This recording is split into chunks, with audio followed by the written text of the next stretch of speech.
Encourage பண்ண தானே மனிதர்களுக்கு மேலே மேலே வரணும் அப்படின்னு. ஆனால் இவரை விட இந்த அம்மா இன்னும் பிரமாதமாக பாடும்.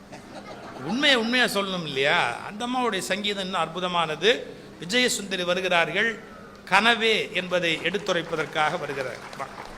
எல்லாருக்கும் நல்லின்பம் எல்லாருக்கும் செல்வங்கள் எட்டும் விளைந்ததென கொட்டும் உரசே, வாழ்வில் கட்டு தொலைந்ததென கொட்டும் உரசே. எல்லாருக்கும் நல்லின்பம் எல்லாருக்கும் செல்வங்கள் எட்டும் விளைந்ததென கொட்டும் உரசே, வாழ்வில் கட்டு தொலைந்ததென கொட்டும் உரசே. இல்லாமை என்னும் பிணி இல்லாமல் கல்வி நலம் எல்லாம் விளைந்ததென கொட்டும் உரசே, வாழ்வில் பொல்லாங்கு தீர்ந்ததென கொட்டும் உரசே. நாகப்பட்டினம் வாழ் அத்தனை சான்றோர் பெருமக்களுக்கும் என்னுடைய பணிவான வணக்கங்களை முதற்கண் தெரிவித்துக் கொள்ளுகிறேன்.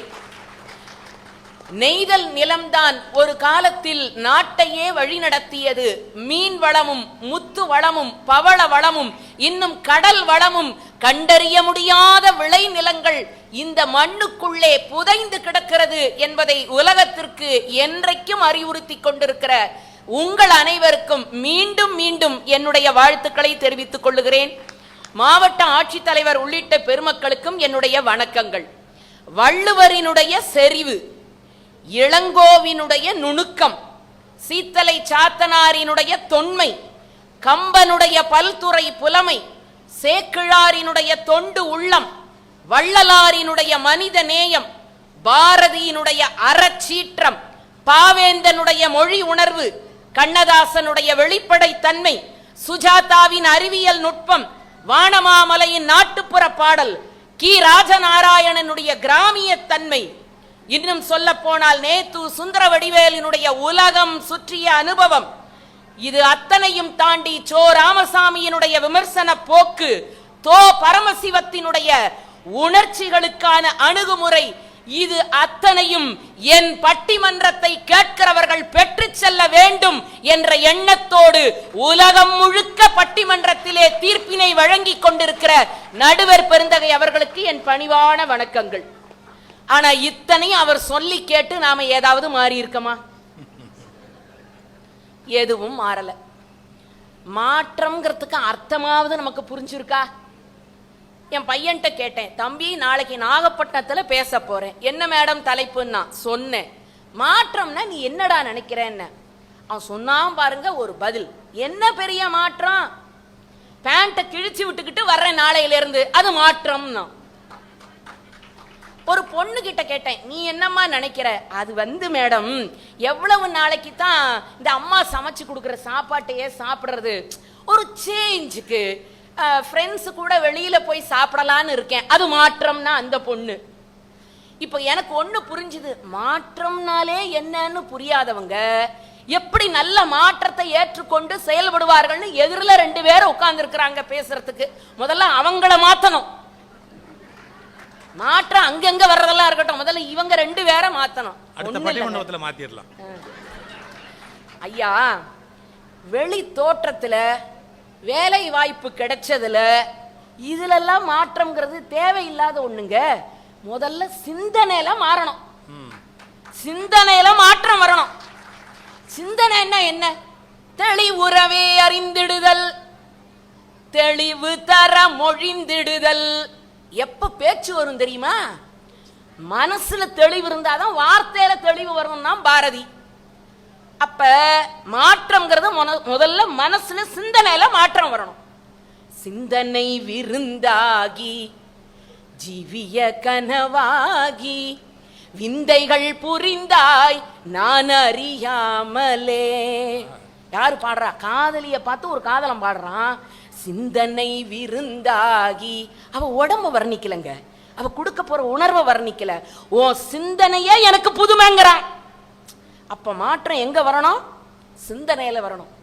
அதனாலதான் சொன்னாங்க, சிந்தனை செய் மனமே செய்தால் தீவினை அகன்றிடுமே, சிவகாமி மகனை சண்முகனை சிந்தனை செய் மனமே.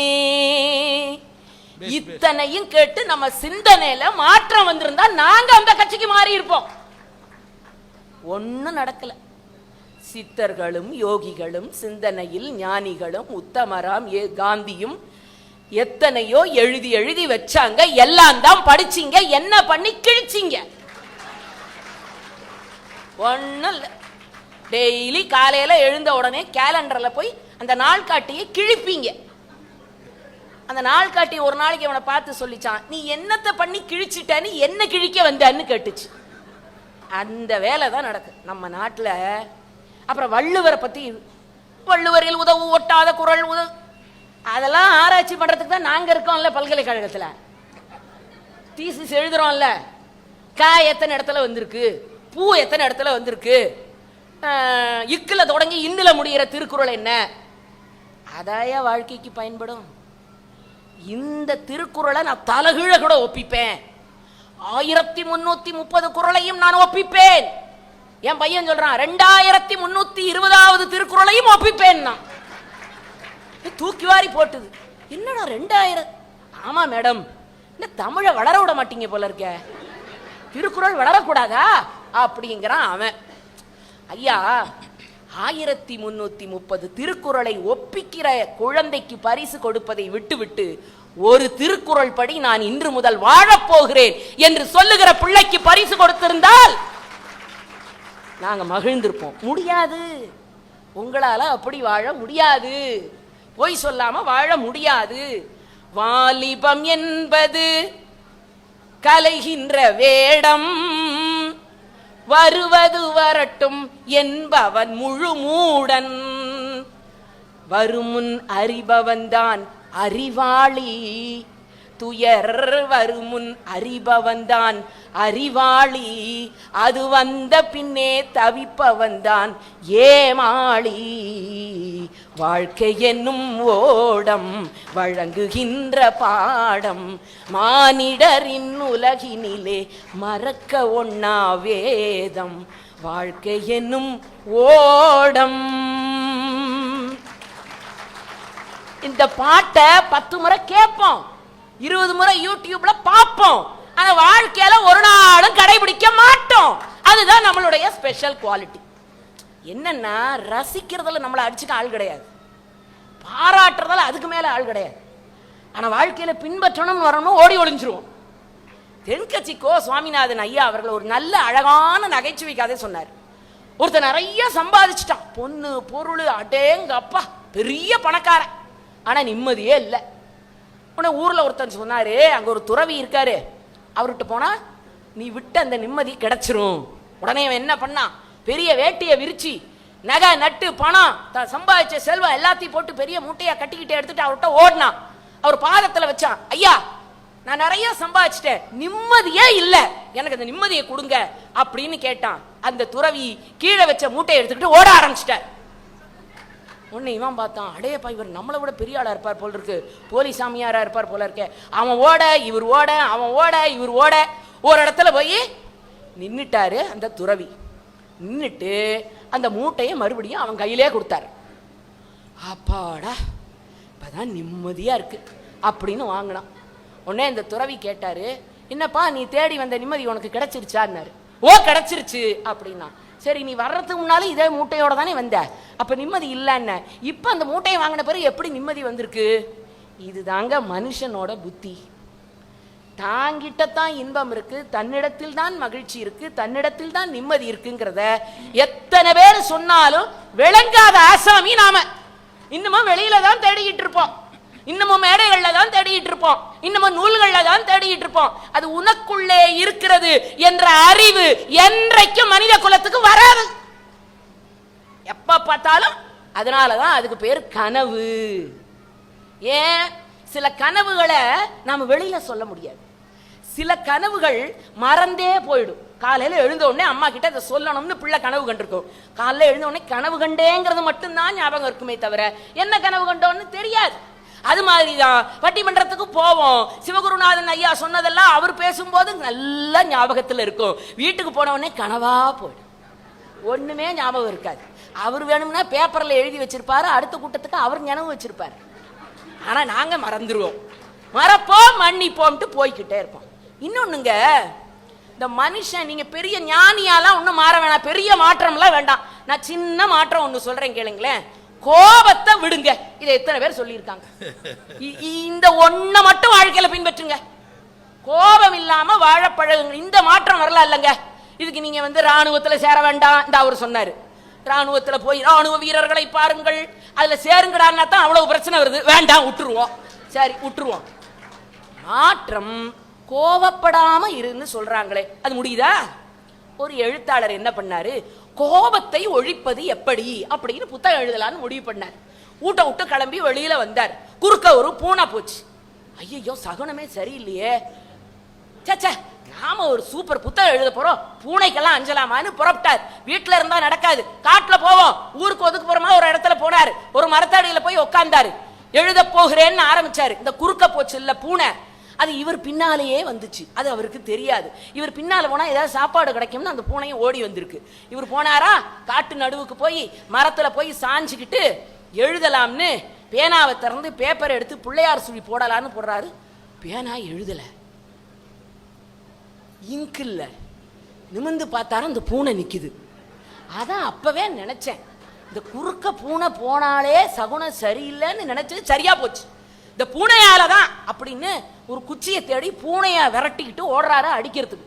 பூனை ஓடுது, இவர் ஓடுது. ஒரு கட்டத்துல பூனை தைரியமா நின்று இவரை திரும்பி பார்த்துட்டு சொல்லிச்சு, புத்தகம் எழுதலான்னு கிளம்பினீரே, சகுனம் சரியில்லைன்னு பார்த்த நீர் பேனாவில இங்கு இருக்கான்னு பார்க்கணுமா வேணாமா? நீங்க வேணா ஒண்ணு பண்ணுங்க, கோபத்தை ஒழிப்பது எப்படிங்கிறதுக்கு பதிலா மூட பழக்க வழக்கத்தை ஒழிப்பது எப்படின்னு புத்தகம் எழுதலாம். அதுவும் முடியலன்னா பூனையை விரட்டுறதை எப்படின்னா அது புத்தகம் எழுதியா? எது சொல்லுது? பூனை சொல்லுது.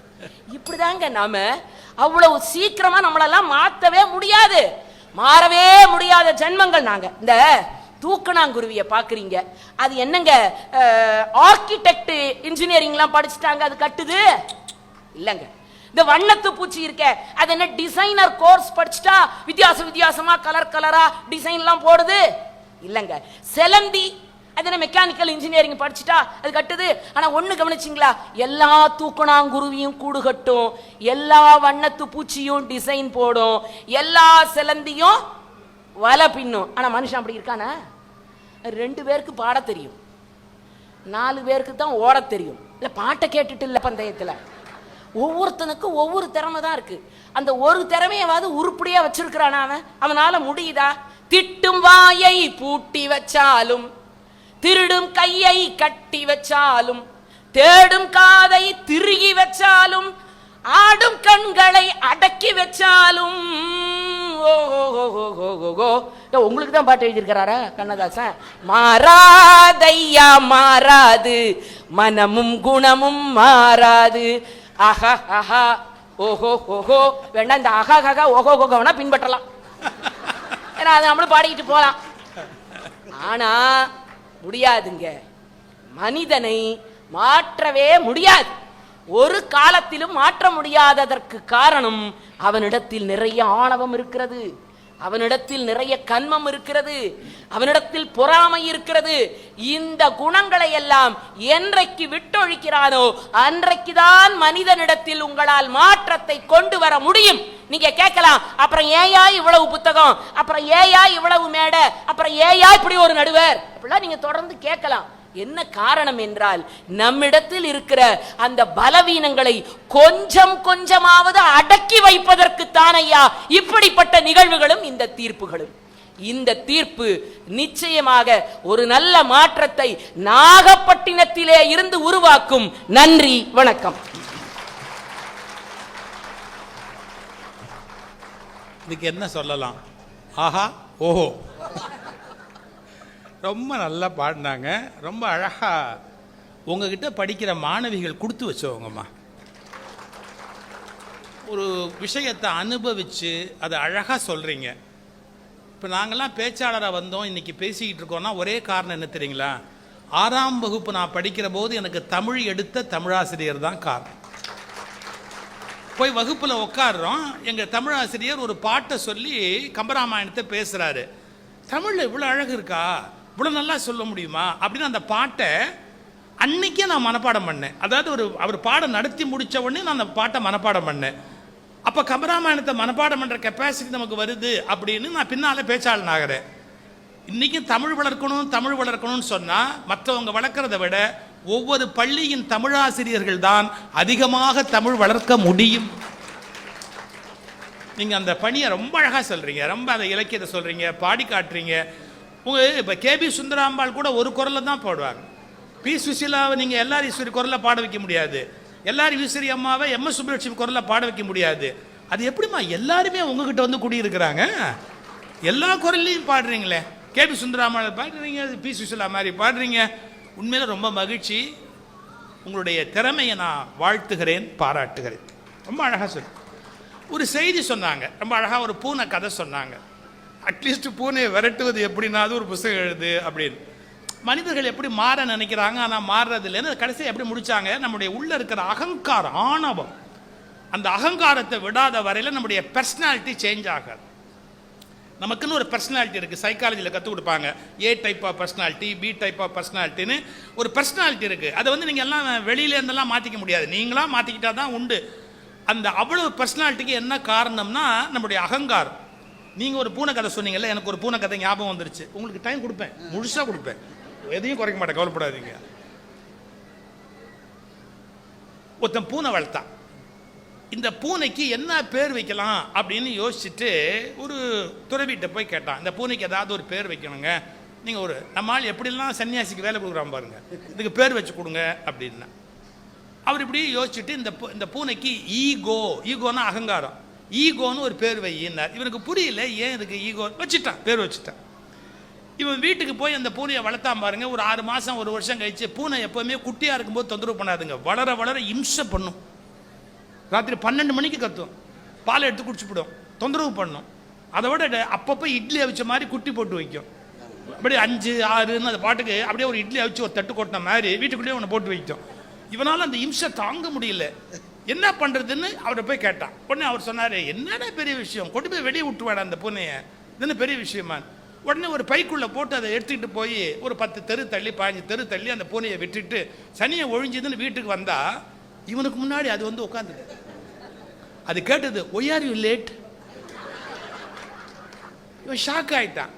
சரி, இதை ஒன்றும் பண்ண முடியாது. அப்புறம் மறுபடியும் ஒரு 6 மாதம் சகிச்சு பார்த்தா முடியல. மறுபடியும் சாமியாரை போய் கேட்டான், அறிவு இருக்கா, ஊருக்குள்ளே விட்டா வராத, போய் அடுத்த ஊரில் விட்டு வாடான்னாரு. போய் அடுத்த ஊரில் கொண்டு போய் விட்டுட்டு திரும்பி வந்தான் பாருங்க, அப்பவும் இது வந்துருச்சு. இவன் 2 தடவை 3 தடவை ட்ரை பண்ணி முடியல. கடைசியாக சொன்னான், இங்கெல்லாம் விட்டா விடாது, நீ என்ன பண்ணுற, அந்த பூனையை கொண்டு போய் நடுக்காட்டில் விட்டுட்டு வா, அப்போ தான் வராது அப்படின்னார் சாமியார். பையில போட்டான், எடுத்துக்கிட்டான், சிரமப்பட்டு ஒரு காட்டுக்குள்ளே போய் அப்படி இப்படி எல்லாம் போய் அந்த பூனையை அப்படியே தொப்புன்னு போட்டுட்டு சனியை ஒழிஞ்சுது அப்படின்னு நினச்சிட்டு பூனையை விட்டான். அந்த பூனை இவனை பார்த்து மெஜஸ்டிக்காக ஒரு சிரிச்சது. இவன் திரும்பிட்டு காட்டில் எப்படி வருதுன்னு வழி தெரியல, இவனுக்கு வழி தெரியல. பரிதாபமாக பூனையை எப்படி பார்த்தான். அது சொல்லிச்சு, ஃபாலோ மீ அப்படின்ட்டு அது வழிகாட்டுச்சு. மரியாதையாக வீட்டுக்கு வந்துட்டான்.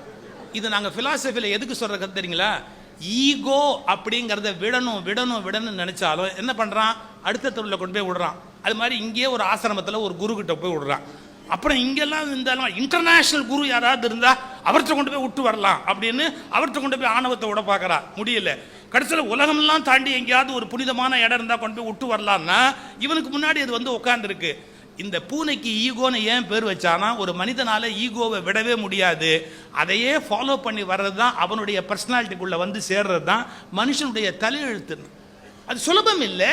ஆனால் ஒன்று புரிஞ்சுக்கங்க, சுலபம் இல்லைன்னு சொல்லி ஒதுங்கிறது என் வேலை இல்லை, சுலபம் இல்லாததை செய்வது தான் மனிதனுடைய வேலை. எது சுலபம் இல்லையோ அதை செஞ்சு காட்டுறது தான் மனுஷனுடைய வேலை. கஷ்டமான வேலையை செய்யணும் அப்படிங்கிற உணர்வு இருக்கணும். பெரிய உருவக கதைகள் எல்லாமே மிகப்பெரிய ஞானத்தை நமக்கு சொல்லக்கூடிய வலிமை உடையவர்கள். ரொம்ப அழகாக அதெல்லாம் சொன்னீங்க. இப்போ இல்லை நனவு அப்படிங்கிறத எடுத்துரைப்பதற்காக வருகிறார் அருமை தம்பி இரா மாது அவர்கள் வருகிறார். வாங்க. போற்றுதலுக்கும் பாராட்டுதலுக்கும் உரிய அருமையான புத்தக திருவிழாவினை முதல் ஆண்டு என்று போற்றிருக்கிறார்கள். ஆங்கிலத்தில் சொல்வதுண்டு, first impression is the best impression என்று சொல்வார்கள். முதல் நன்றாக இருக்குமானால் முடிவும் நன்றாக இருக்கும். இனி வரும் காலங்களிலும் இதே போல இது நடக்கும் என்பதற்கு இந்த முதல் ஆண்டு ஒரு எடுத்துக்காட்டு. அதனை மிக சிறப்பாக நடத்தி கொண்டிருக்கின்ற மாவட்டத்தினுடைய ஆட்சித்தலைவர் அவர்களே, அவரோடு தோளோடு தோள் நின்று இந்த காரியத்தை சிறப்பாக செய்து கொண்டிருக்கின்ற உடன் பணியாற்றுகின்ற அருமை நண்பர்களே, இந்த அருமையான பட்டிமண்டபத்திலே நடுவராக வீற்றிருந்து இலக்கிய உலகத்திலே மட்டுமல்லாது எங்கெல்லாம் தமிழர்கள் இருக்கிறார்களோ அந்த இல்லங்களிலெல்லாம் தன்னுடைய இனிய நாளாக ஒரு நாளை மலரச் செய்து கொண்டிருக்கின்ற சொல்வேந்தர் கலைமாமணி நடுவர் பெருந்தகை ஐயா அவர்களே, பாங்கறிந்து பட்டிமண்டபம் ஏறி இருக்கிற சான்றோர் பெருமக்களே, இங்கே திரளாக கூடியிருக்கிற சுவைஞர் பெருமக்களே, உங்கள் எல்லோருக்கும் என்னுடைய பணிவான வணக்கத்தை தெரிவித்துக் கொள்கிறேன். நடுவர் அவர்களே, உங்களுடைய பேச்சை தொடங்கும் போது ஒரு வார்த்தை சொன்னீர்கள். நாகப்பட்டினத்தில் இருக்கிற மக்கள் எல்லாம் கடைசி வரைக்கும் எழுந்து போக மாட்டார்கள் என்று சொன்னீர்கள். நீங்க சொல்லவே வேண்டாம், அவங்க எழுந்து போக மாட்டாங்கன்னு ஊருக்கு இல்லை, உலகத்துக்கே தெரியும். ஏன் தெரியுமா? சுனாமி வந்தப்பயே எழுந்து போகாம எதிர்த்து நின்ற பரம்பரை இந்த பரம்பரை. அதனால நம்ம பேச்ச கேட்டா ஓடி போயிடுவாங்க. ஓடுனீங்க, அவ்வளவுதான். 1994 திருச்சிராப்பள்ளியிலே ஒரு பெண் கல்லூரி வாசலை தொட்ட நேரம் மேடைகளிலே போட்டிகளிலே வென்று பரிசினை பெற்று அவளைப் போல பேசுவதற்கு யார் இருக்கிறார்கள் என்று திருச்சி வியந்தின்ற நேரத்திலே பல இடங்களிலே அந்த பெண் மேடையிலே பேசத் தொடங்கினாள். அந்த பெண்ணை அவளுடைய சித்தி தான் எல்லா இடத்துக்கும் கூட்டிகிட்டு வருவாங்க. அவங்க சித்திக்கிட்ட ஒரு முறை கேட்டேன், இவ்வளவு அழகா பேசுதே, இந்த பெண்ணை குறித்தான உங்களுடைய கனவு என்னன்னு கேட்டேன்.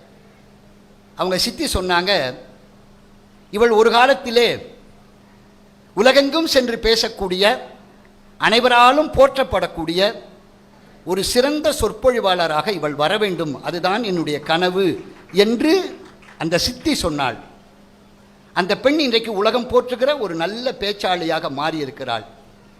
கனவு கண்ட சித்தி இன்றைக்கு பார்ப்பதற்கு இல்லை, ஆனால் கனவு கண்ட சித்தி சொன்னதை கேட்ட நான் இருக்கிறேன்.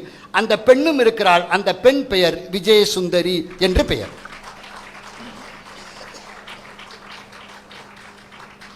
உங்க சித்தி கண்ட கனவுமா, மேலேருந்து உங்களை உதப்பாங்க. கனவு நனவாகாதா? இதுல ஒரு கேள்வி கேட்டாங்க, நடுவரை பத்தி வரிசையா ஒரு 20 சொல்லி அத்தனையும் சொல்லி இத்தனை பேச்சு பேசுறாரு, என்ன பண்ணி கிழிச்சிங்க அப்படின்னு ஒரு கேள்வி கேட்டாங்க. நான் இப்போ உங்க எல்லாரையும் பார்த்து ஒரு கேள்வி கேட்கிறேன். விதை நடுறீங்க இல்லையா? விதை மண்ணுக்குள்ள நடுறீங்க இல்லையா? அந்த விதை வளர்ந்து வருவதை நீங்கள் யாராவது பார்த்ததுண்டா? யாராவது ஒருத்தர் கை தூக்குங்க. மலர் மலர்கிறது, அந்த மலர் மலர்ந்து நீங்கள் யாராவது பார்த்ததுண்டா? மாற்றம் என்பது கண்ணுக்கு தெரிவதாக வர வேண்டும் என்ற அவசியம் இல்லை. மாற்றம் என்பது தெரியாமலேயே நம்மிடத்திலே வரும் என்பதை மறந்து விடாதீர்கள்.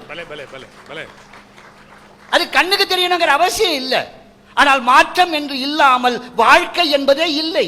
நனவு என்பது இல்லாமல் வாழ்க்கை என்பதே இல்லை. அதனால்தான் அப்துல் ரஹ்மான், பெருங்கவிக்கு அப்துல் ரஹ்மான் ஒரு அருமையான கவிதை எழுதினார். தாகம் என்ற தலைப்பில் ஒரு கவிதை எழுதினார். நம்ம வீட்டில் மரம் வளர்க்குறோம் இல்லையா? பெரும்பாலும் மரம் என்ன தெரியுமா பண்ணும்? நாம வளர்க்குற மரம் நமக்கு பயன்படவே பயன்படாது. ஏன்னா அது அடுத்த வீட்டில் தான் போய் காய்க்கும். நமக்கு காய்க்க, நம்ம கண்ணுக்கு நிறைய அடுத்த வீட்டுக்கான மாங்காயை பறிச்சுக்கிட்டே போயிட்டு இருப்பான், நம்ம பார்த்துக்கிட்டே இருக்க, நமக்கு பயன் தராது. நாம உடனே விட்டுருவோம், வெட்டுற அந்த கிளையை வெட்டுவோம், எல்லா கிளைகளையும் வெட்டுவோம். சார், இந்த மரம் பேசுற மாதிரி பெருங்கவிக்கோ அப்துல் ரஹ்மான் ஒரு கவிதை எழுதியிருக்கிறார். பால் வீதி என்ற நூலிலே. தலைப்பு தாகம் என்பது தலைப்பு. அவர் என்ன தெரியுமா எழுதினார்? வேலிக்கு வெளியே செல்லும் என் கிளைகளை வெட்டிய தோட்டக்காரனே, வேலிக்கு அடியில் நழுவும் என் வேர்களை என்ன செய்வாய் என்று எழுதினார். வாழ்க்கையிலே கனவு நனவாக வேண்டும் என்ற தாகம் உங்களுக்கு இருக்குமானால் உங்கள் வாழ்க்கையிலே நீங்கள் கண்ட கனவெல்லாம் நிச்சயமாக நனவாக மாறியே தீரும். நீங்க சின்ன குழந்தைகள்கிட்ட, இந்த 5ஆம் வகுப்பு படிக்கிற குழந்தைங்கள்ட்ட போய் அதோட கனவு என்னன்னு கேளுங்க. நீ என்ன ஆகணும் அப்படின்னு கேளுங்க. நான் டாக்டர் ஆகணும் அப்படிதானே சொல்லணும். என்ன ஆகணும் திருப்பி சொல்லு. நீ என்ன ஆகணும் இன்னொன்னு கேளுங்க. நான் ஒரு பெரிய போலீஸ் ஆபீசர் ஆகணும். இன்னொரு குழந்தை கேளுங்க, நீ என்ன ஆகணும்னு. நான் கலெக்டர் ஆகணும். உங்களுக்கு ஒன்று தெரியுமா, டாக்டர் ஆனாலும் சரி, கலெக்டர் ஆனாலும் சரி, போலீஸ் ஆபீசர் ஆனாலும் சரி, இதெல்லாம் ஒவ்வொருத்தரும் ஏதாவது ஒரு பதவிக்கு தான் போக முடியும். ஒருத்தரே 3ஐயும் படிக்க முடியாது. ஆனா 3ஐயும் படிச்ச ஒருத்தர் இங்க உட்கார்ந்திருக்காரு, அவர் தான் மாவட்ட கலெக்டர். வாட் மிஸ்டர் சிவசதீஷ், கனவு நனவாகாதா? கனவு நனவாகாதா? கனவு நனவாகும். அன்னைக்கு தான், அதனால தான் ஒருத்தன் எழுதுனான், அந்த காலத்தில் எழுதின பாட்டு, ரொம்ப நாள் முன்னாடி எழுதினது, ஆனா நல்லது, திருப்பி திருப்பி சொன்னா என்ன. ஒருத்தன் எழுதினா, இரவில் வாங்கினோம் சுதந்திரம் இன்னும் விடியவில்லை. எப்பவோ எழுதினது, இரவில் வாங்கினோம் சுதந்திரம் இன்னும் விடியவில்லை. அதுக்கு ஒருத்தன் பதில் எழுதினா பாருங்க, நீங்க சொன்னது கனவு, நான் இப்ப சொல்ல போறது நினைவு. அவன் என்ன தெரியுமா எழுதினா, விடிந்ததும் விடியாததும் நீ விழித்து பார்த்தால் அல்லவா தெரியும். அப்ப நாம தூங்கிக்கிட்டே இருந்தா நம்மளுக்கு கனவா நனவான்னு எப்படி தெரியும்? கனவுல இருக்கிற வரைக்கும் எப்போதும் கனவு தான். அது இந்த 2 பேரு நாங்கெல்லாம் மூச்சுக்கிட்டு இருக்கோம். தயவு செஞ்சு வந்திருக்கிறவங்கள தூங்க வச்சிடாதீங்க. வாழ்க்கையில தேடி போங்க, ஒவ்வொன்னா தேடி போங்க. அதனால்தான் பாரசீகத்து பாவலன் ஒருத்தர் சொன்னா, ரொம்ப அற்புதமா சொன்னான். இந்த உலகம் இருக்கு இல்லையா, இந்த பிரபஞ்சம், இது எவ்வளவு மகிழ்ச்சியா இருக்கு, நமக்கு எவ்வளவு இன்பமா இருக்கு. என்ன காரணம்? இந்த வாழ்க்கை இவ்வளவு இன்பமா இருக்கு, என்ன காரணம்? எது என்னன்னு தெரியாத வரைக்கும் தாங்க வாழ்க்கை இன்பம். எப்பொழுதும் நல்லா ஞாபகம் வச்சுங்க. நான் இப்போ இங்க இருக்கிற எல்லாரையும் பார்த்து ஹானஸ்டா ஒரு கேள்வி கேட்கிறேன், இன்க்ளூடிங் நடுவர். சாய்ஸ்ல விட்டுருவேன். அதெல்லாம் நடக்கவே நடக்காது. ஹானஸ்டா, நமக்கு அம்மாவை ரொம்ப பிடிக்குதா, மனைவியை ரொம்ப பிடிக்குதா? கேட்கவே கூடாது, பதிலே சொல்லக்கூடாது இந்த கேள்வி. சும்மா சொல்லுங்களேன். ஒண்ணு இதுக்கெல்லாம் ஒண்ணு பெரிய பதிலே சொல்ல வேண்டாம், மனைவி தான். ஏன் எப்படிங்க 2 இல்லைங்கிறத உண்மையை சொல்ல முடியும்? அது சரி. அட பாவமே. அதனாலதான் நீங்க ஏன் ஒவ்வொரு நாளும் வீட்டுல இல்லாம வெளியில பேசிக்கிட்டே இருக்கீங்கன்னு இப்பதான் எனக்கு தெரியுது. மனைவிதான். ஏன்? அம்மா எப்படி இருப்பான்னு நமக்கு நல்லா தெரியும், இவ எப்ப எப்படி இருப்பான்னே தெரியாது. இந்த கனவு இருக்கு பாருங்களேன், இந்த கனவை நீங்க எப்படி புரிஞ்சுக்க போறீங்க? இந்த கனவுல இருந்து நாம எப்படி மீள போறோம்? வாழ்க்கையில ஒன்றை தெரியாத வரை இருக்கிற வரை தான் அந்த வாழ்க்கையில சுவாரஸ்யம் என்பது இருக்கிறது. என்னுடைய வாழ்க்கை போராட்டத்தை நோக்கி போய் கொண்டிருக்கிறது. இந்த போராட்டத்திலிருந்து நான் மீள்வேன். அந்த மீள்வதற்கு காலம் வேண்டுமானால் அதிகமாகலாம், ஆனால் ஒரு நாள் மீள்வேன், என் கனவு நனவாகும் என்று போராடுகிற வரை தான் உங்கள் வாழ்க்கையில இன்பமே தவிர, இல்லை என்றால் இன்பம் என்பதே இல்லை. அப்ப இன்பமான வாழ்க்கை எப்ப கிடைக்கும்? கனவு நனவாகிற போது கிடைக்கும்.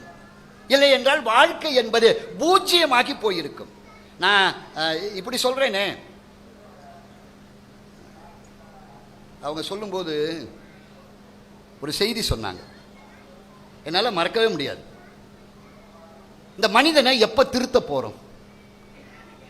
சரி, மனிதனுக்கும் மற்றவங்களுக்கு என்னங்க வித்தியாசம்? அவை பாட்டி சொல்றா, அரிது அரிது மானிடராய் பிறத்தல் அரிது அப்படின்னு சொல்றா. இந்த மனித பிறவி அரிதான பிறவி அப்படிங்கிறா. இந்த மனித பிறவி அரிதான பிறவியா? நான் வேணா ஒரு சும்மா சொல்றேன், நீங்க நினைச்சு பாருங்க, இந்த மனித பிறவி அரிதான பிறவியான்னு. இந்த மனித பிறவி அரிதான பிறவினா அதுக்கு 2 காரணம். ஒண்ணு, நமக்கு பேச தெரியும், நாய்க்கு பேச தெரியாது. நமக்கு 6வது அறிவுன்னு ஒரு அறிவு இருக்கு, நாய்க்கு அந்த அறிவு இல்லை. ஆனா வீட்டில் நாய் வளர்க்குறோன்னு வச்சுங்க, அது தமிழ் தெரிஞ்ச வீடுன்னு வச்சுங்க, இங்க வா அப்படின்னா வருது, உட்காருன்னா உட்காருது, ஓடுன்னா ஓடுது. இங்கிலீஷ் தெரிஞ்ச வீடுன்னு வச்சுங்களேன், கமியர் அப்படின்னா வருது, சிட் அப்படின்னா உட்காருது, ரன் அப்படின்னா ஓடுது. ஒருவேளை ஹிந்தி தெரிஞ்ச வீடுன்னு வச்சுக்கலாம், குத்தா இதர் ஆவோ அப்படின்னா வருது, பைட்டோ அப்படின்னா உட்காருது, ஜாவோ அப்படின்னா போகுது. இப்போ நல்லா பாருங்க, 6 அறிவு இல்லாத நாய்க்கு பேச தெரியாத நாய்க்கு ஹிந்தி தெரியுது, இங்கிலீஷ் தெரியுது, தமிழ் தெரியுது. அது வள்ளுன்னு குலைக்குது, நமக்கு என்ன தெரிய மாட்டேங்குது. பேச தெரியாத நாய்க்கு, ஆறறிவு இல்லாத நாய்க்கு மனுஷன் பேசுற பாஷை எல்லாம் தெரியுது. ஆறறிவு இருக்கிற நமக்கு, பேச தெரிஞ்ச நமக்கு நாய் பாஷை தெரியல. நாய் பெருசா, மனுஷன் பெருசா? இவனை எந்த வகையில நீங்க பெரியவன்னு சொல்ல போறீங்க? எந்த வகையில சொல்ல போறோம்? இப்ப வள்ளுவன் தான் ஒரு கேள்வி கேட்டாங்க. அதுதான் இந்த பட்டிமன்றத்துடைய தீர்ப்புக்கு. வள்ளுவன் ஒரு கேள்வி கேட்கிறான், அறிவினால் ஆகுவது உண்டோ? இது வள்ளுவனுடைய கேள்வி. அறிவு இருக்கிறதுனாலே நீ பெரிய ஆளாடா? அதனாலே நீ ரொம்ப உசந்தவனா? இல்லைன்னு எழுதினவன். இல்லை, அறிவு இருப்பதனாலே நீ பெரியவன் இல்லை. அப்ப நீ பின்ன எப்ப பெரியவன்? வள்ளுவன் ஒரு அழகான செய்தி சொன்னான் பாருங்க. பிற உயிர்கள் படுகிற துன்பத்தை பார்த்து அந்த துன்பம் தனக்கு வந்தால் என்ன ஆபத்து நேரும் என்று தெரிந்து எப்போது பிற உயிர்களுடைய துன்பத்தை நீக்க நீ முற்படுகிறாயோ அப்போது நீ மனிதன், இல்லை என்றால் நீ விலங்குன்னு எழுதினான். இல்லை என்றால் நீ விலங்கு. அப்ப மனிதனுடைய உயர்வு எது இருக்கிறது? அறிவினாலே மட்டுமில்ல, மற்ற உயிர்கள் படுகிற துன்பத்தை தீர்க்க வருகிற பொழுது என்று எழுதினான். அப்ப அறிவுள்ள மனிதன் எப்போது பெருமை பெறுகிறான்? பிற உயிர் துன்பத்தை தீர்க்கிற பொழுது. அப்ப வாழ்க்கையிலே நான் ஏங்க அவ்வளவு சொல்லணும்? உங்களுக்கு தெரியாதா? 2004 சுனாமி வந்த பொழுது இந்த உலகமே உங்களுக்காக உதவுவதற்காக கை நீட்டியதே. மனிதன் வாழ வேண்டும், மனிதன் வாழ்வு வேண்டும், மனிதம் எப்படி வாழ்கிறது என்பதை காட்டிய நீங்கள் சொல்லி தெரிய வேண்டுமா? இந்த வாழ்க்கை என்பது கனவல்ல, அது என்றைக்கும் நனவு, அது என்றைக்கும் நனவு.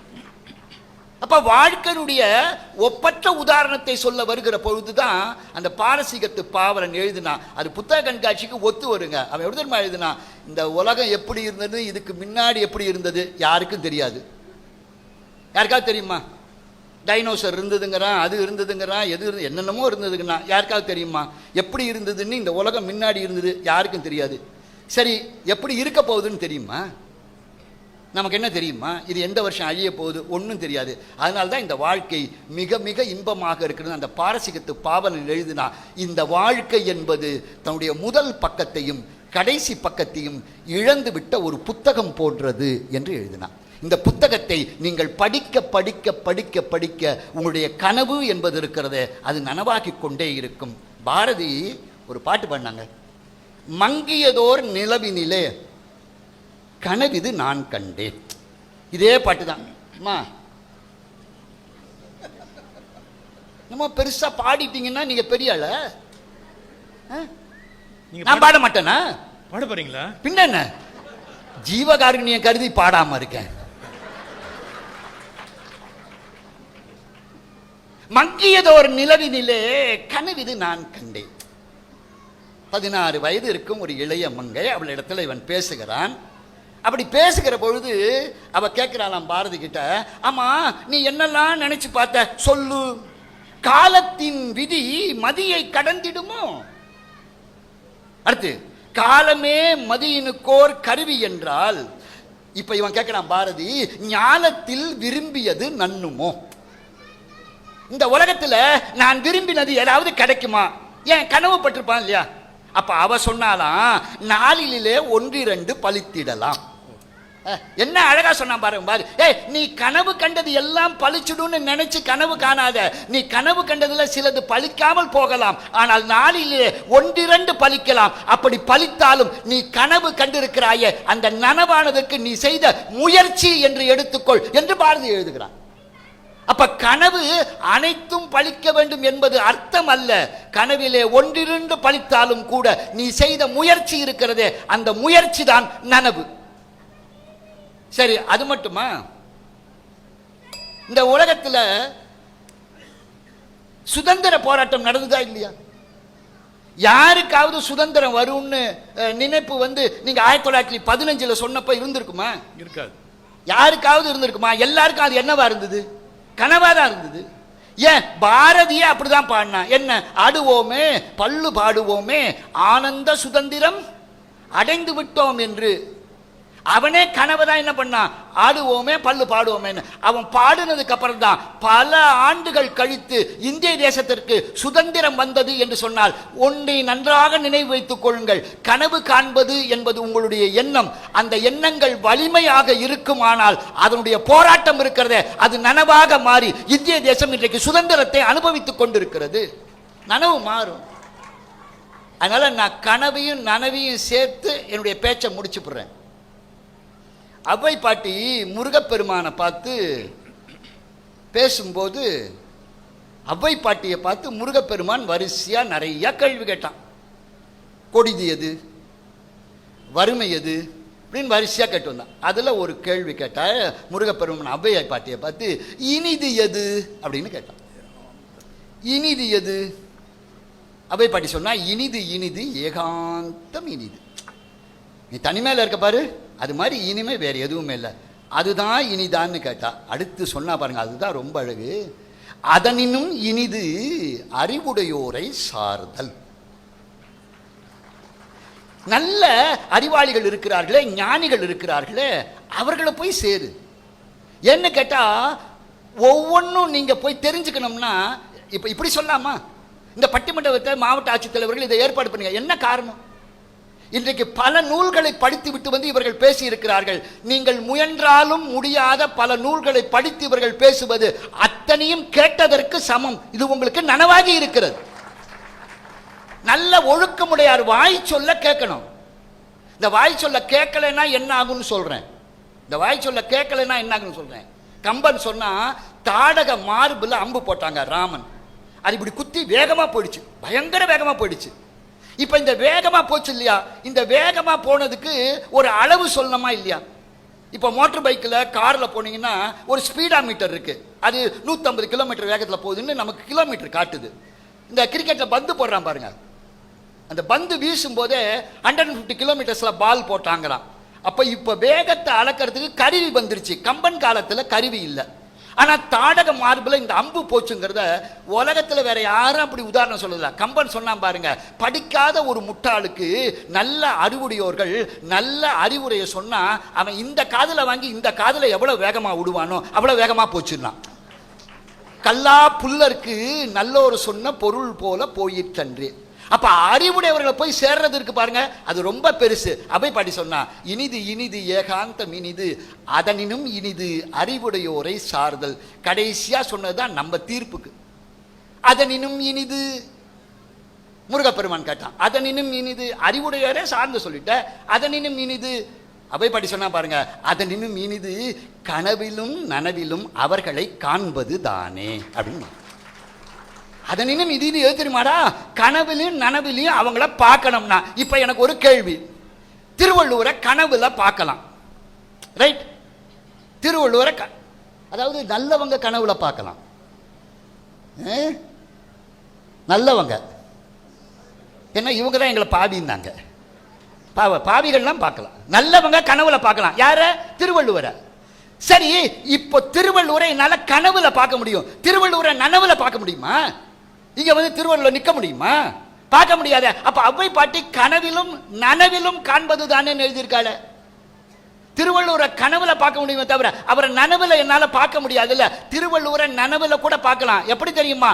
அவன் எழுதின திருக்குறள்ங்கிற புஸ்தகத்தை எடுங்க, உங்களுக்கு நனவின் முன்னால் வந்து வள்ளுவன் நிற்பான். எனவே அவன் இன்றைக்கு இல்லை. நன்றாக நினைவில் வைத்துக் கொள்ளுங்கள், நீங்கள் பார்க்கிற கனவு என்பது நிச்சயம் அல்ல, ஆனால் நனவு என்பது இருக்கிறதே அது நிச்சயமான ஒன்று. எனவே கனவிலும் நனவிலும் காண்பது என்பது நனவிலே இன்றைக்கு இல்லாத பல பெரியோர்களை அவர்கள் தந்த நூல் மூலமாக காணலாம் என்பதனாலே கனவு என்பது வேறு, நனவு என்பது வேறு. நனவு நிஜம், கனவு பல நேரங்களிலே போய். நன்றி, வணக்கம். ஔவையாருடைய பாடலை அப்படியே கண் முன்பு கொண்டு வந்து நிறுத்தினாரு. அவருக்கு நம்முடைய தனிப்பட்ட வாழ்த்து, பாராட்டு. ஒரு சின்ன விண்ணப்பம், 4 பேரும் நல்லா பேசினாங்கன்னு ஒரு தடவை சந்தோஷமா கைதட்டி அவங்களை ஆசீர்வாதம்.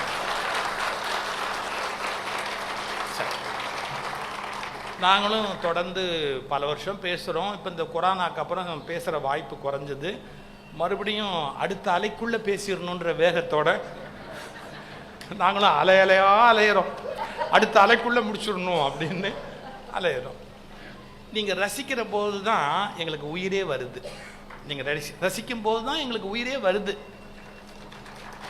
இப்போ நான் ஆரம்பத்தில் சொன்ன போது கூட மழை நீங்கள் போக முடியாது அதனால உட்காந்துருக்கீங்கன்னு ஒரு கேலியாக சொன்னேன். மழை முடிஞ்சிருச்சு இல்லை, நீங்கள் போகிறதா இருந்தால் போயிருக்கு பாட்டிங்களா. இப்போ போகாமல் நீங்கள் உட்காந்து ரசிக்கிறீங்கன்னா தமிழ் மீதும் அறிவின் மீதும் உங்களுக்கு இருக்கிற ஆர்வத்தை அது வெளிப்படுத்து. அப்போ நாம் அவங்கள மதிக்கணும் இல்லை. எப்போவுமே நல்லா பேசுனா ஸ்டாண்டிங் ஓவேஷன் எந்திரிச்சு கை தட்டுவாங்க. இவங்க நல்லா ரசிச்சிருக்காங்க, நீங்கள் 4 பேரும் எந்திரிச்சு அவங்களுக்கு கை தட்டுங்க. உங்கள் ரசனையை மதிக்கிறோம், உங்கள் ரசனையை மதிக்கிறோம். இது ஒரு என்ன கேள்வின்னு கேட்டால் ரொம்ப கன்ஃபியூஸ் பண்ணிக்க வேண்டாம், ரொம்ப சிம்பிளாக சொல்கிறேன். நடந்துதான் நடக்கலையா, கனவா நனவா அப்படின்னு கேட்டால் பெரியவங்க நிறைய சொல்லியிருக்காங்க. திருவள்ளுவர், கம்பன், ஞானிகள், எல்லா மதங்கள்லையும் தோன்றிய அருளாளர்கள், உலகம் முழுக்க சிந்தனையாளர்கள், கால்மார்க்ஸ் போன்ற சமூக மாற்றத்துக்கு அடிகோலியவர்கள், அம்பேத்கர் போன்ற பெரியோர்கள் நிறைய சொல்லியிருக்காங்க சமூகத்துக்கு. இதெல்லாம் நடந்துதா நடக்கலையா? கனவு நடக்கல, நனவு நடந்தது, நடந்துதான் நடக்கலையா? சிம்பிள் கேள்வி. இப்போ இவங்க என்ன சொல்றாங்க, அப்படியே நடக்கிறதுக்கு வாய்ப்பு இல்லைங்க, ஆனால் ஓரளவு தான் நடக்கும் அப்படிங்கிறாங்க. ஆனா ஓரளவு நடக்கிறதே பெரிய விஷயம் இல்லையா? ஓரளவு நடந்தா பெரிய விஷயம் இல்லையா? நம்ம வீட்டில் இருக்கிறவன் நாயா பேயா பிராண்டாம திட்டிட்டு போறதே பெரிய விஷயம் இல்லையா? ஓரளவு அதுவே பெரிய விஷயம் இல்லையா? வாரியார் சாமி சொல்வாரு, தொடர்ந்து 10 நாள் ஒரு ஊர்ல ராமாயண சொற்பொழிவு, கம்பராமாயண சொற்பொழிவு. ஒரு கிராமத்தில் இருக்கிற ஒருத்தர் என்ன பண்ணாரு, அவருக்கு ஒன்றும் புரியாது, கம்பராமாயணம் பாட்டு இலக்கியம் எதுவுமே தெரியாது. சும்மா போய் கேட்கணும் அப்படின்னு போய் டெய்லி உட்காந்து கேட்டுட்டு வருவார். 10 நாளும் கேட்பார். அதில் யார் ரொம்ப கடுப்பாயிட்டான்னு கேட்டால் அவர் சம்சாரம். 10 நாளும் வீட்டில் ஒரு வேலையும் செய்யாமல் இவர் 6 அடிச்சா போயிடுறாரு, 9 மணிக்கு வர்றாரு. அப்புறமா இவருக்கு எல்லாத்தையும் போட வேண்டியிருக்குன்னு எரிச்சல் அந்த அம்மாவுக்கு. உன் மரம் மண்டையில் ஒன்றுமே ஏறாது, எதுக்கு அங்கே போய் நீ 10 நாளாக உட்காந்து வந்தியே, உனக்கு கொஞ்சமாவது புரிஞ்சுதா? அவர் சொன்ன ராமாயணம் ஏதாவது உன் மண்டையில் ஏறிச்சா? என்ன நடந்தது அப்படின்னு என்னமோ சொன்னார் பெரியவர். அவர் சொன்னா உன் நிலைமை என்னன்னு சொல்றேன் பார் அப்படின்ட்டு வீட்டில் சாணி அள்ளுற கூட இருக்கு பார்த்தீங்களா, அந்த சாணி அள்ளுற கூடை எடுத்துட்டு போய் அங்கே போய் தண்ணி மோந்துட்டு வாருன்னா. எங்கேயாவது சாணி அள்ளுற கூடையில் தண்ணி எடுக்க முடியுமா? இவன் அவ்வளோ மட்டும் அவ்வளோ மக்கு. அந்த கூடையை எடுத்துட்டு போய் தொட்டியில் முக்கி தண்ணி அப்படி எடுத்துட்டு வரத்துக்குள்ள பார்த்தா எல்லாம் வடிஞ்சிடும். இன்னொரு தடவை இன்னொரு தடவை 10 தடவை அலைய விட்டு சொன்னா, இதே தான் நீ ராமாயணம் கேட்ட கதை.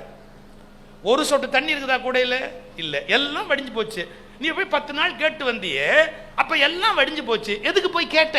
ஒன்னையாவது உன மூலையில வச்சிருந்து நீ செயலுக்கு கொண்டு வருவியா? ஓ மரமண்டையில் நிக்கலன்னு அவன் ஒரே ஒரு பதில் சொன்னான். இந்த பாரு, இந்த கூடையை முதல்ல எடுத்தப்போ எவ்வளவு அழுக்கா எவ்வளவு அசிங்கமா இருந்தது. 10 தடவை முக்கிய எடுத்தாரும் போது இப்ப பாரு கூடை பளிச்சுன்னு இருக்குதா இல்லையா? ஏதோ அதுல இருந்து சாணி போச்சா இல்லையா? தண்ணி நிக்கலேங்கிறது கவலை இல்லை, இருக்கிற சாணி போச்சேங்கிறது சந்தோஷம் தானே. நீங்கள் நல்ல விஷயத்தை கேட்டால் புத்தராகவோ இயேசுவாகவோ மகாத்மா காந்தியாகவோ நீங்கள் மாறுகிறீர்களோ இல்லையோ, குறைந்தபட்சம் மிருகங்கள் ஆகாதபடி உங்களை காப்பாற்றிக் கொள்ள முடியுமா? முடியாதா? ஒரு நல்ல விஷயம் தொடர்ந்து கேட்கிறோம், அது உள்ள போவோம், சில வேலையை செய்யும். இந்த மக்களை மாற்றும் மகத்தான பணிக்குத்தான் சொற்பொழிவு, பேச்சு எல்லாமே தொடங்குனாங்க. சார் மொத்தமா மாத்திர முடியாது, ஆனா ட்ரையல் நடந்துகிட்டே இருக்கும். ஒரு உதாரணம் சொல்ற பாருங்க. முதல்ல ஒரு 15 வருஷத்துக்கு முன்னாடி டயபெட்டிக் அவேர்னஸ் ப்ரோக்ராம் ஒரு டாக்டர் கோயம்புத்தூர்ல நடத்தினார். என் ஃப்ரெண்டு டாக்டர் என்னை வந்து பேசுங்க அப்படின்னு கூப்பிட்டார். எனக்கு என்ன தெரியும்னு தெரியல, எல்லாருமே என்னை கூப்பிடுறாங்க. நான் போனேன். எனக்கு முன்னாடி டாக்டர்ஸ்லாம் பேசினாங்க. இந்த வந்து உட்காந்துருந்தாங்க பாருங்க, ஆடியன்ஸு எல்லாம் சோகமாக உட்காந்துருந்தாங்க. ஏன்னா அன்னைக்கு தான் அவங்க டெஸ்ட் பண்ணி சர்க்கரைன்னு கண்டுபிடிச்சிருக்கா. சும்மா போகிறவங்களை இலவசமாக பார்க்கலாம்னு உடனே அவன் போய் கையை நீட்டி மாட்டிட்டான்.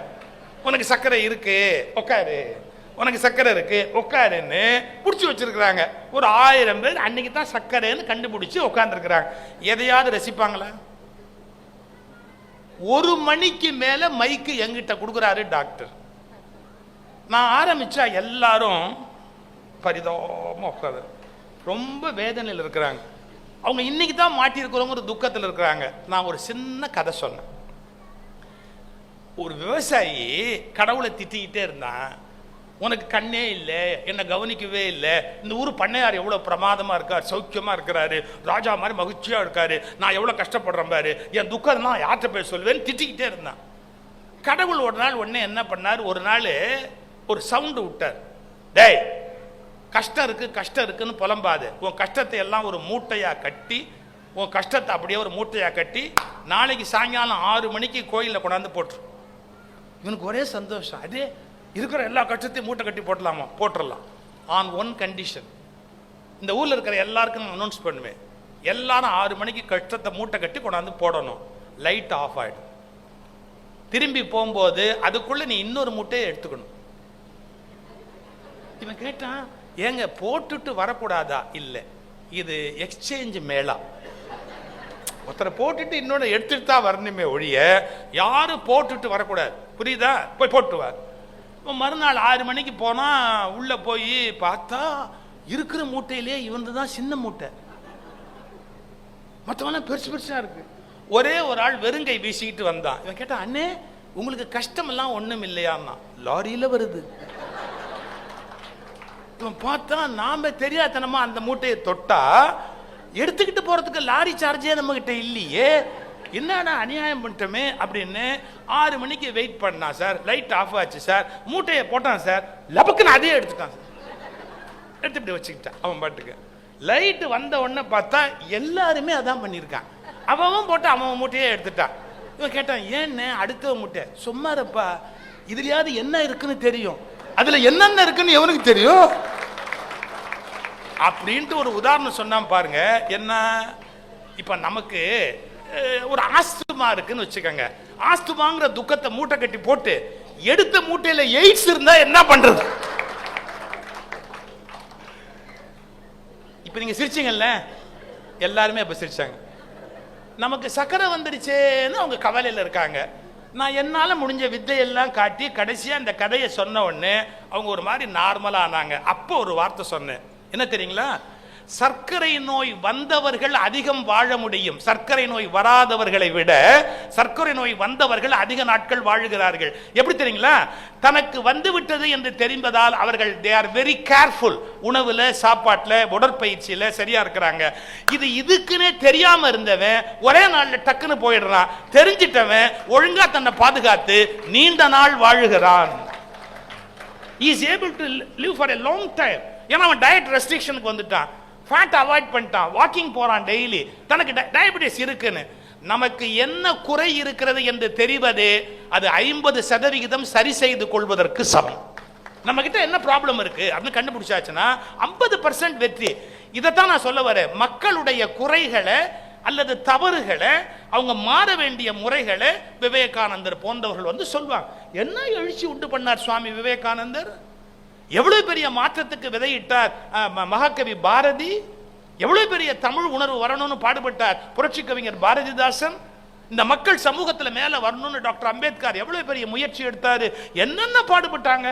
எல்லாமே நடக்கலையா? நடக்கும், கொஞ்சம் கொஞ்சமா தான் நடக்கும். டக்குன்னு உடனே எல்லாமே இந்த உலகத்துல நடந்துராது. இப்படி நடக்கிறதுக்காகத்தான் புத்தக காட்சி, இதெல்லாம் அறிவு பொக்கிஷம் படிங்க அப்படின்னு. மேடை பேச்சு இப்ப மற்றவங்க எப்படி பயன்படுத்துவாங்களோ எனக்கு தெரியாது, என் ஒவ்வொரு பேச்சும் வேள்வி என்பதை நான் அறிவேன். நான் விளக்கை ஏற்றுவதற்காக வந்தேன், நான் விளக்கை ஏற்றுவதற்காக வந்தேன். சிலரை போல் தீயை பற்ற வைப்பதற்காக நான் வரவில்லை, விளக்கை ஏற்றுவதற்காக வந்தேன். ஒவ்வொரு உள்ளத்திலையும் ஒரு வெளிச்சம் எரியணும். நாம மற்றவங்களுக்கு எவ்வளவு நல்லவனா இருக்க முடியும், மற்றவங்க நம்ம என்ன நன்மை பண்ண முடியும், நம்மளை பிரிச்சு பிரிச்சு பிரிச்சு பகையாக்கிக்கிட்டே போறதா, சேர்த்து சேர்த்து சேர்த்து ஒற்றுமையாக்கிக்கிட்டே போறதா, அந்த விளக்கை ஏற்ற அது சுலபம் இல்லை. இப்ப அவங்க சொன்னாங்க பாருங்க, ஏன் மக்களை மாத்துறது கஷ்டம் தெரியுங்களா? இப்ப பாருங்களேன், நான் நேத்திய வரைக்கும் செய்த பழக்கம் தவறுன்னு ஒருத்தர் சொல்றாருன்னு வச்சுக்கோங்க, நான் ஒத்துக்கிட்டு மாத்த ஆரம்பிச்சா என்னங்க அர்த்தம்? நேத்திய வரைக்கும் நான் முட்டாள்னு ஒத்துக்கிட்டேன்னு அர்த்தம். யாருக்காவது மனசு வருமா? நான் நேற்று வரைக்கும் மடையனா இருந்தேன், முட்டாளா இருந்தேன், நான் மடையனு முட்டாளுமா இருந்ததால தான் இதை பண்ணுனேன்னு ஒத்துக்கிட்டாதான் இன்னைக்கு நீங்க மாற்றமே பண்ண முடியும். அகங்காரம் ஒத்துக்க விடாதுங்க. நாங்க 40 வருஷமா அப்படிதான் பண்றோம், 100 வருஷமா அப்படிதான் பண்ணிக்கிட்டு இருக்கிறோம், நான் மாற முடியாது. அப்பன்னா நாங்க எல்லாம் முன்னாடி இருக்கிறதா முட்டாளான? அப்படி இல்லை. தாராளமா நல்ல வழக்கமும் பரம்பரை பரம்பரையா வரலாம், கெட்ட பழக்கமும் பரம்பரை பரம்பரையா வரலாம். புரிஞ்சுக்கணும். சில மாற்றங்களை கொண்டு வரது ஒரு சுலபம் இல்லை சார். நீங்க 100 இடத்துல சயின்ஸை எடுத்து இந்த பாம்பு பால் குடிக்காதுன்னு சொன்னா ஒத்துக்குவாங்கல்ல? பாம்பால திரவம் தண்ணி மட்டும் குடிக்குங்க. எப்பாவது ரொம்ப வெயில் கடுமையா இருந்தா தண்ணீர் மட்டும் நக்கி குடிக்குங்க. பாம்போட இயல்பு பால் குடிக்காதுங்க. அதுக்குரியது அல்ல. ஏன் நான் சயின்ஸ் படிச்சவங்களை கேளுங்க. பொதுவாவே எந்த விலங்குமே இன்னொரு விலங்கின் பாலை உண்ணாதுங்க. ஒரு பன்றி போய் ஒரு நாய், இதெல்லாம் வருது யூடியூப்ல எல்லாம் வருதுங்க. ஜெனரலா காட்டுல இருக்கிற விலங்கு நீங்க பாத்தீங்கன்னா தன்னுடைய தாய் பாலை தவிர அது இன்னொரு விலங்கினுடைய பாலை சாப்பிடுவது கிடையாதுங்க. மனுஷன் மட்டும்தான் பசும்பால், ஒட்டகப்பால், கழுதப்பால் இப்படி எல்லாம் சாப்பிட ஆரம்பிச்சா மனிதனுடைய இயல்பு. எதையுமே விட்டு வைக்கலையே. ஆனா பொதுவா ஒரு விலங்கு சாப்பிடாதுங்க. இப்ப சாப்பிடுது. அதையும் நான் யூடியூப்ல பாக்குறேன். பன்னிக்குட்டி போய் பசுமாடு கிட்ட மடியில பால் குடிக்குது. 90% எந்த விலங்குமே இன்னொரு விலங்கோட பால் சாப்பிடாது. இது பேசிக் சயின்ஸ். அடுத்தது, நீங்க லிக்விட் சாப்பிடணும்னா இந்த நாக்கு இருக்கு இல்லையா, பிளவு இருக்கக்கூடாது.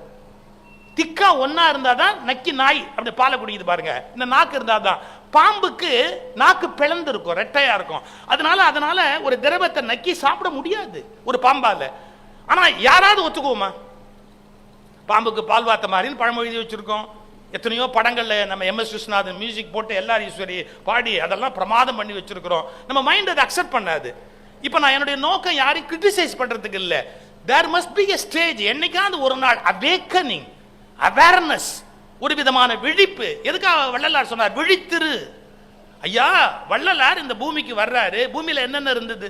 சாதியிலே, மதங்களிலே, சமய சண்டையிலே, ஆதியிலே அபிமானித்து அலைகின்ற உலகீர் கேட்கிறார். என்னடா உங்க ஜாதியை வச்சு என்னடா பண்ண போறீங்க? உங்க ரிலிஜனை வச்சு என்னடா பண்ண போறீங்க? சண்டை போட்டுக்கிட்டே இருக்க போறீங்களா? வள்ளலார் கோபத்துல சொல்றார், ஆதியிலே அபிமானித்து அலைகின்ற உலகீர் அப்படின்னார். சுலபம் இல்ல. வள்ளலார் நினைச்ச அளவுக்கு ஜெயிக்க முடியல. ஆனா அப்படி ஒருத்தர் வரலன்னா 10 பேர் கூட மாறி இருக்க மாட்டானே. ஒரு 15 பேராவது மாறி இருக்கிறானே.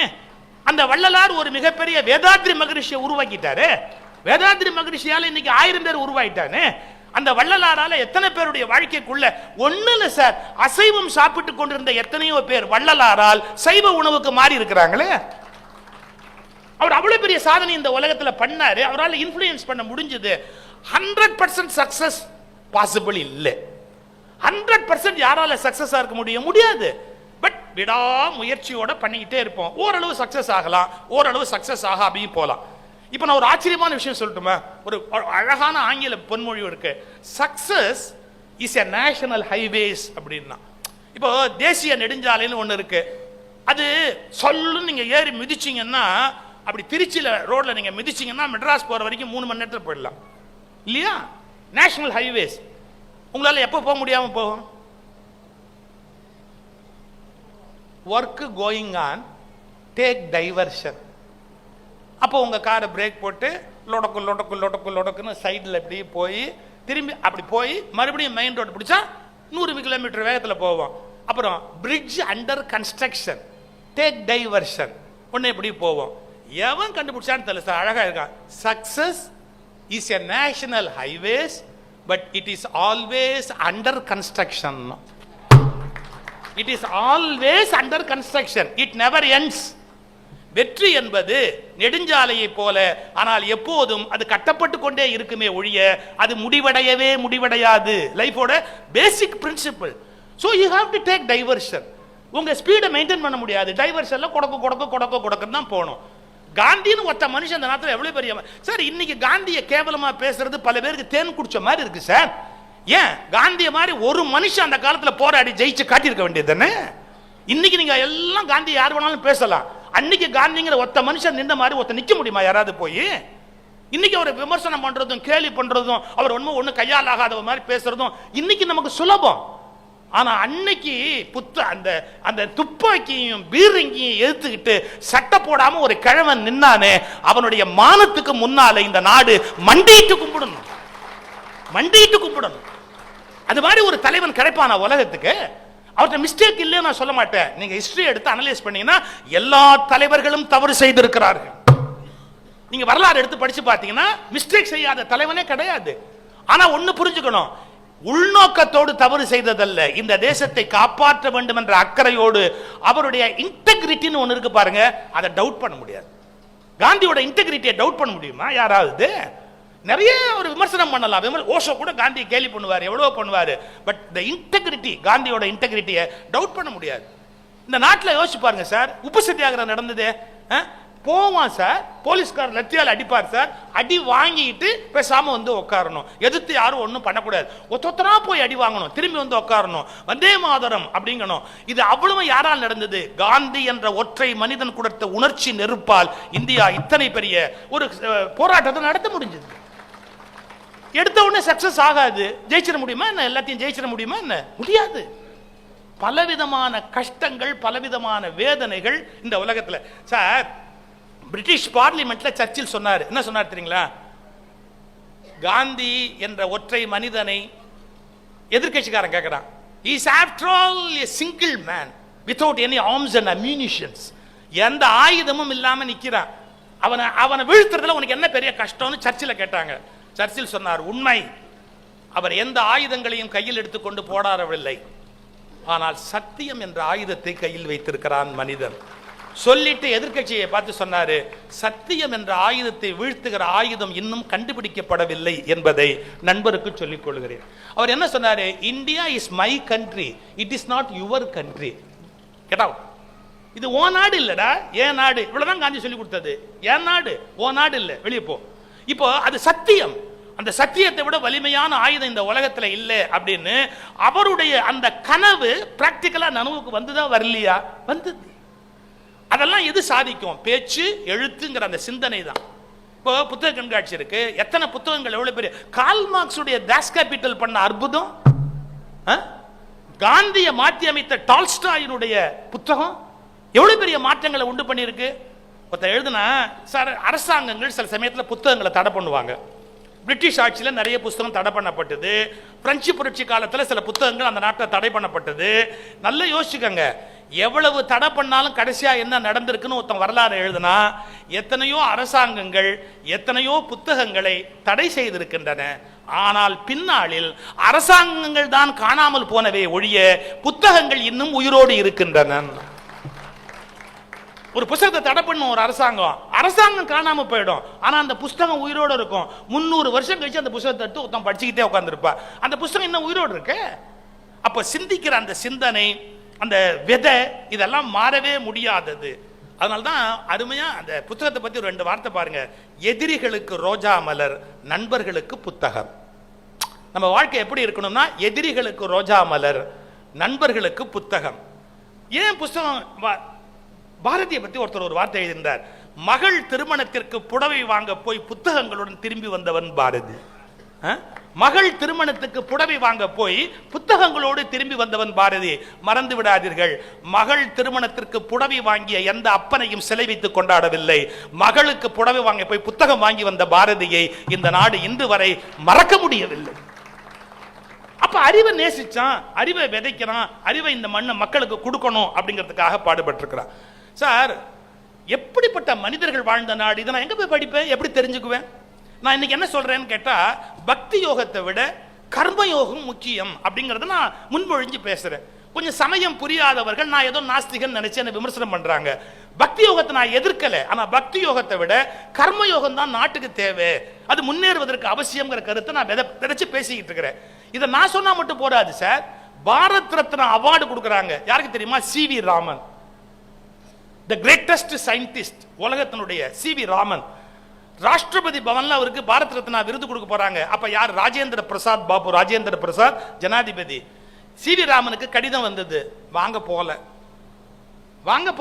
சி.வி. ராமன் வாங்க போல. பத்திரிகைக்காரங்க கேள்வி கேட்டாங்க. என்ன கேட்டாங்க தெரியுமா? நீங்க பாரத் ரத்னா விருது கொடுத்ததை வாங்க போலயே ஏன் அரசு கொடுத்த விருதை புறக்கணிச்சிட்டீங்களான்னு. அவர் சொன்னார், இந்த கேள்விக்கு பதில் சொல்லி சொல்லி என் பொறுமையே போச்சு. நான் ராஜேந்திர பிரசாத் என்னுடைய நண்பர், அவருக்கே கடிதம் எழுதியிருக்கிறேன். அவருடைய ராணுவ உதவியாளருக்கு நான் கடிதம் எழுதியிருக்கிறேன். நான் இங்க பெங்களூர்ல என்ன பண்ணிக்கிட்டு இருக்கிறேன்? PhD ஆய்வு மாணவர்களுக்கு கைட் பண்றேன். இந்த துறையில இன்னும் சில ஆய்வு வேண்டி இருக்குன்னு நான் கைட் பண்றேன். இப்ப எவ்வளவு அழகான வார்த்தை பாருங்க. ஒரு ஆசிரியரா இருந்து என் மாணவனுடைய கண்டுபிடிப்புக்கு உதவுறதை விட பாரத் ரத்னா வச்சு நான் ஒன்றும் பண்ண போறது இல்லைன்னு. இதை வாங்கறதுக்காக நான் அங்க போய் இந்த பாரத் ரத்னா விருதுக்காகவோ பாராட்டுக்காகவோ பெருமைக்காகவோ நம்ம ஒரு காரியம் செய்ய முடியாது. இந்த தேசம் செழிக்கணும்னா என்ன நடக்கணும்? அதே சி.வி. ராமன் சொல்றாரு, நான் எதுக்காக பாடுபடுறேன் அப்படிங்கிறதுக்கு ஒரு காரணம் சொல்றார். இந்த தேசத்தில் அறிவியல் வளர வேண்டும். அறிவியல் வளர வேண்டும் என்றால் மூட நம்பிக்கைகள் ஒழிய வேண்டும். சி.வி. ராமனுடைய ஸ்டேட்மெண்ட். அறிவியல் வளர வேண்டும் என்றால் மூட நம்பிக்கைகள் ஒழிய வேண்டும். அந்த மனித குலம் வளர்வதற்கு அவர் கடைசியா கோபத்தில் சொல்றாரு, இன்னும் சாதி சண்டைகளையே இந்த இந்தியா விடவில்லையே, இது எப்படி வளரும் என்று எனக்கு வருத்தமாக இருக்கிறது. சி.வி. ராமனுடைய ஸ்டேட்மெண்ட். சி.வி. ராமன் என்ன மதம் அல்லது கடவுள் நம்பிக்கை இல்லாதவரா? அவர் என்ன சிந்திக்கிறாரு? இந்த நாடு இன்னும் ஒத்துமையா இருக்கணும், இன்னும் மேல போகணும்னா சாதி மத சண்டைகளை தள்ளி வச்சுட்டு மேல போறதுக்கான அறிவு இந்த மனித குலத்துக்கு வர வேண்டும் அப்படின்னு கருதுறாரு.